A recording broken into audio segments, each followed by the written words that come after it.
नमस्ते दोस्तों, मैं डॉक्टर महेश चौधरी हमारे YouTube चैनल निरामयी वसुधा में आपका सहर्ष से स्वागत करता हूं। दोस्तों, आज तक हमने जो भी वीडियो बनाए हैं वो वीडियो को आपने लाइक किया है, देखा है, अपने दोस्तों के साथ शेयर किया है, इसलिए आप सबका धन्यवाद। दरअसल ये सब वीडियो हम आप लोगों के भले के लिए डाल रहे हैं। तो दोस्तों, आज हमारा विषय है षट क्रियाकाल।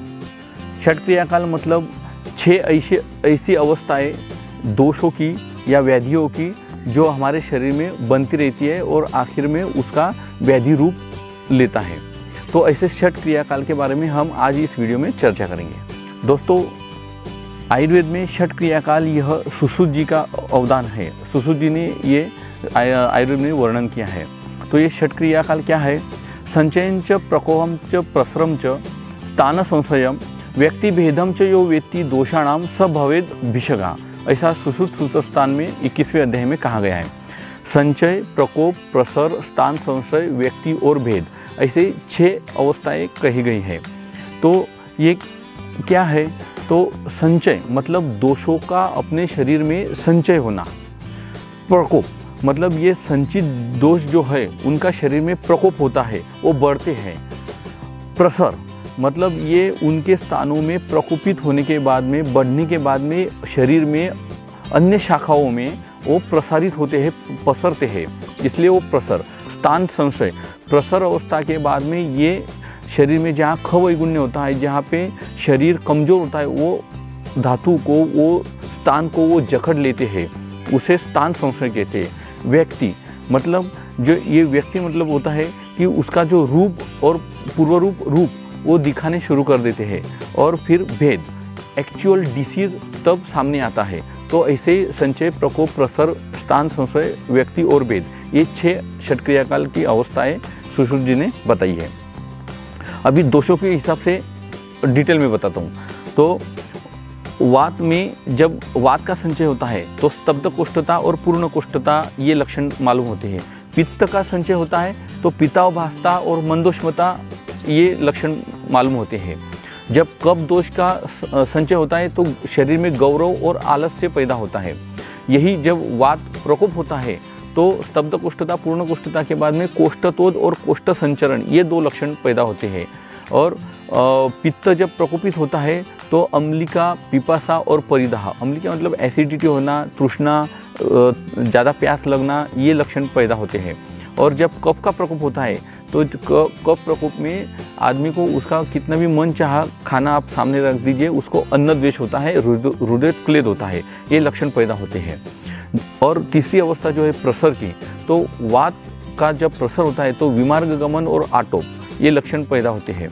पित्त के प्रसर अवस्था में ओष, चोष, धूमायन और परिदाह ये लक्षण पैदा होते हैं। कफ के प्रसर में अरोचक मतलब एनोरेक्सिया, रुचि चले जाना, अविपाक, पाचन ठीक से न होना, अंगसाद और छर्दी मतलब नौजिया, वोमिटिंग, ऐसे लक्षण पैदा होते हैं।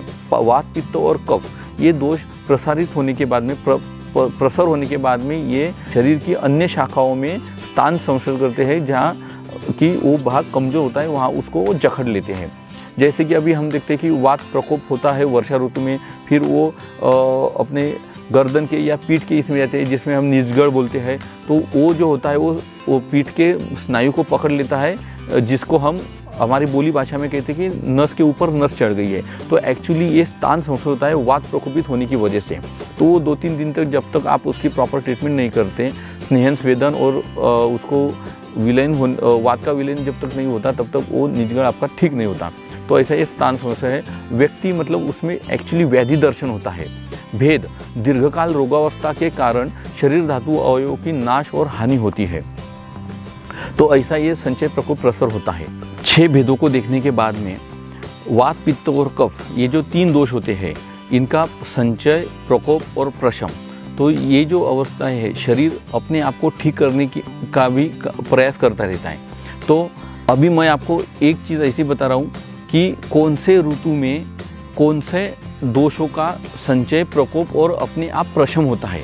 तो कौन से ऋतु के साथ में आपने क्या चीज़ें खानी चाहिए, क्या परहेज़ करना चाहिए, आपको किसी को कंसल्ट करने की ज़रूरत नहीं रहेगी, आप आपके खुद घर के डॉक्टर हो सकते हैं। तो ध्यान से सुनिए, वात दोष जो होता है उसका संचय ग्रीष्म ऋतु में होता है, उसका प्रकोप वर्षा ऋतु में होता है।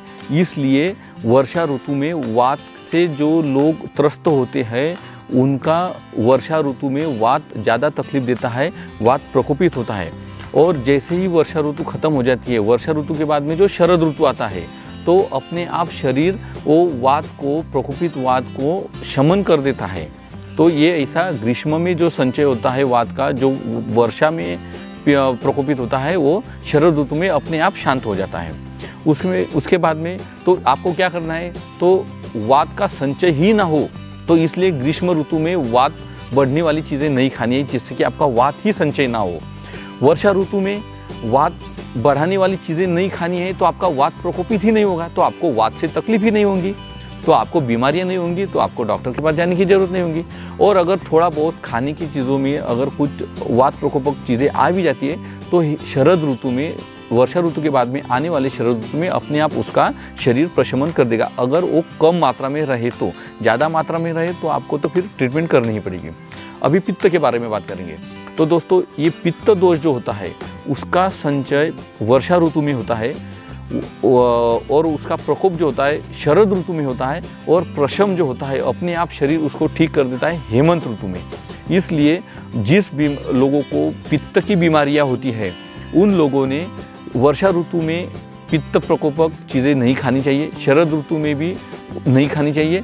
और अगर आपने ये परहेज़ किया ये दो ऋतुओं में, वर्षा और शरद ऋतु में, तो हेमंत में अपने आप आपको शरीर आपका पित्त ठीक कर देगा। इसके लिए आपको कोई अलग से ट्रीटमेंट लेने की जरूरत नहीं रहेगी। तो ये हुआ पित्त दोषों के लिए। अभी बात करेंगे कफ दोष के लिए। तो ये जो कफ दोष होता है, ये कफ दोष शिशिर ऋतु में संचय होता है, वसंत ऋतु में इसका प्रकोप होता है। इसलिए आयुर्वेद में वासंतिक वमन दिया जाता है कि वसंत ऋतु में नेचुरली शरीर में कफ बढ़ा रहता है, इसलिए शरीर का कफ जो होता है वो ऊर्ध्व मार्ग से, नज़दीक के मार्ग से निकालने के लिए वमन दिया जाता है। मतलब उसको दोषों के साथ में शरीर से बाहर उल्टियों द्वारा निकाल लिया जाता है। तो ऐसा जो कफ होता है, जो वसंत ऋतु में प्रकोपित होता है, वह ग्रीष्म ऋतु में अपने आप शांत होता है। इसलिए देखिए दोस्तों, जिन लोगों को कफ दोष से या फिर कफ से बीमारियां होती है या कफ से तकलीफ होती है, जिनको 12 महीने सर्दी होती है, उनको अपने आप ग्रीष्म ऋतु में धूप काले में आराम लगता है बिना किसी दवाई के।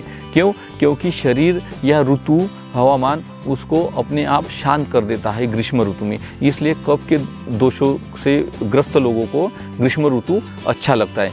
इसलिए अगर आपको बाकी ऋतुओं में भी अच्छी सेहत चाहिए, तो शिशिर और वसंत ऋतु में कफ कारक पदार्थ आपको नहीं खानी चाहिए। तो ये था अपने वात, पित्त, कफ, संचय, प्रकोप और प्रशम। ये षट क्रिया काल में ऋतुओं के हिसाब से मैंने आपको बता दिया। अगर आपकी प्रकृति, जिस प्रकृति के आप है, वात, पित्त और कफ, तो उसके हिसाब से ही आपको आपका आहार विहार करना चाहिए। अभी थोड़ा उत्तरायण और दक्षिणायन के बारे में भी मैं आपको बता दूं। तो उत्तरायण मतलब जो अपना साल होता है, तो साल के पहले 6 महीने शिशिर, वसंत और ग्रीष्म ऋतु, इसमें जो होता है माघ, फाल्गुन, चैत्र, वैशाख और ज्येष्ठ, आषाढ़ जो महीने होते हैं, मतलब जनवरी से लेके जून महीने तक, तो ये उत्तरायण होता है। दक्षिणायन मतलब वर्षा, शरद और हेमंत, श्रावण, भाद्रपद, अश्विन, कार्तिक, मार्गशीर्ष और पौष, मतलब जुलाई महीने से दिसंबर महीने तक। तो ये उत्तरायण और दक्षिणायन, ये ऋतुओं के हिसाब से ही अपने को आहार विहार अपना रखना है। तो ये षट क्रिया काल का जो प्रयोजन है दोस्तों, तो ये प्रयोजन का उद्देश्य ही ऐसा है सुश्रुत जी का, कि आप चाहे किसी भी प्रकृति के हो, आपको आपके प्रकृति के अनुसार ही आहार विहार करना है। तो दोस्तों, ऐसा जो हमारा आयुर्वेद है वो साक्षात अमृत है, इसका स्वीकार कीजिए। अगर आप आयुर्वेद के कहे सिद्धांतों के अनुसार चलेंगे तो जरूर आपको दीर्घायु, निरोगी, लंबी आयु जरूर प्रदान होगी। दोस्तों, आपको हमारा ये वीडियो कैसा लगा?